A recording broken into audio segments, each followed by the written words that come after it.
right, this is J.R. Moore here with Jacob Harrison of Tide 100.9, the DME of Tide 100.9. Jacob, why don't you explain to us what that means a little bit? So I'm the digital managing editor of Town Square Media Tuscaloosa, and I'm a host on Tide 100.9. But the digital managing editor position, basically, I keep all 8 brands of ours in check digitally, as far as written content, podcast, website, all those different types of things. I basically keep all of that in check, make sure that it's running smoothly, nobody's plagiarizing, nobody's linking incorrectly, and everybody's pushing out towards their socials correctly. And I also, in a kind of subservient way, kind of help with social engagement on that front as well. So what made you want to work in the sports business? That's a loaded question, JR. I played football. I wasn't fast enough to play for very long.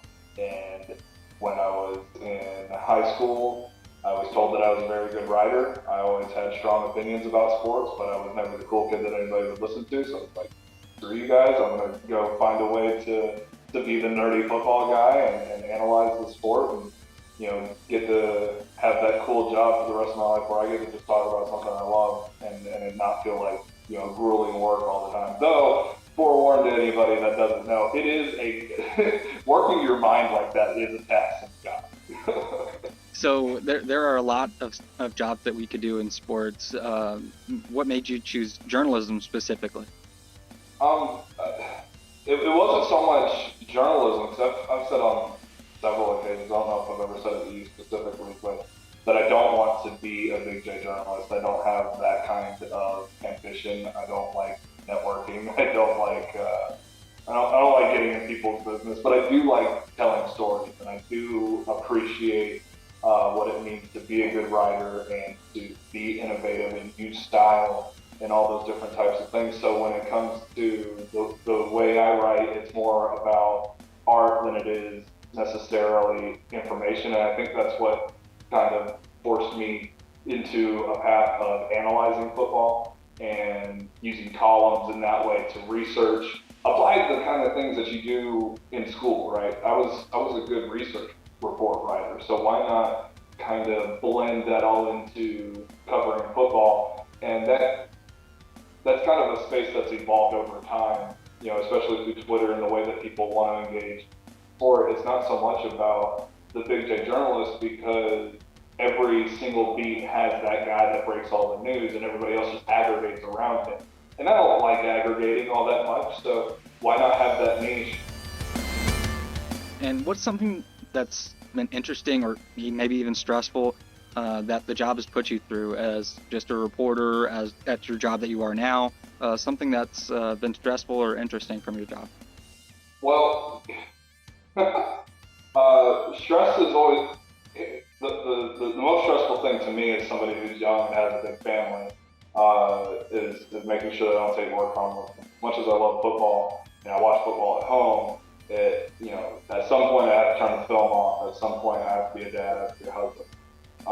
So that's probably the biggest one. But as far as something that's more relatable is dealing with different egos and personalities. There's some people that think just because they're on the radio that they're the next best thing, and then there's other people who are a little bit more humble and think they probably shouldn't be on the radio. They're just thankful to be there. So and then it sprawls out even further when you start to talk about people in different genres of radio, not just the sports world. So the biggest thing is learning how to manage personalities, whether you like them or not. Because if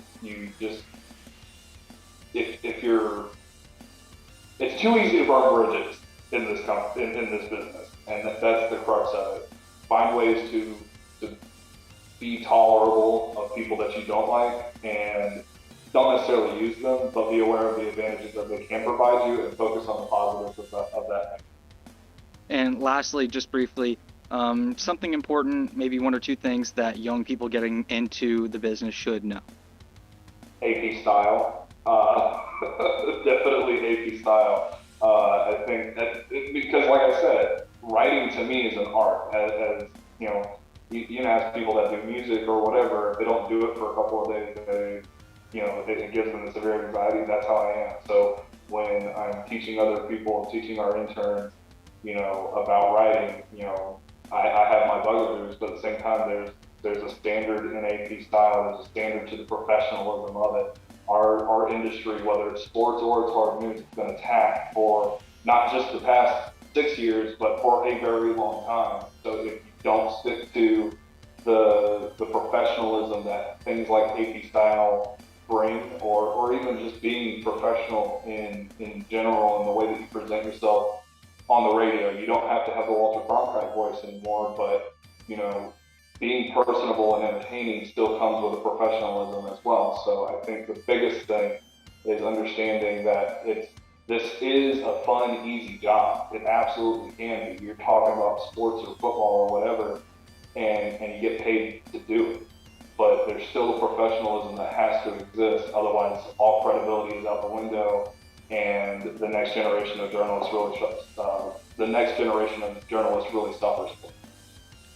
All right, he's Jacob Harrison. You can find his show Off the Edge Monday through Friday, 11 to noon on Tide 100.9 here in Tuscaloosa. Jacob, thank you. Absolutely.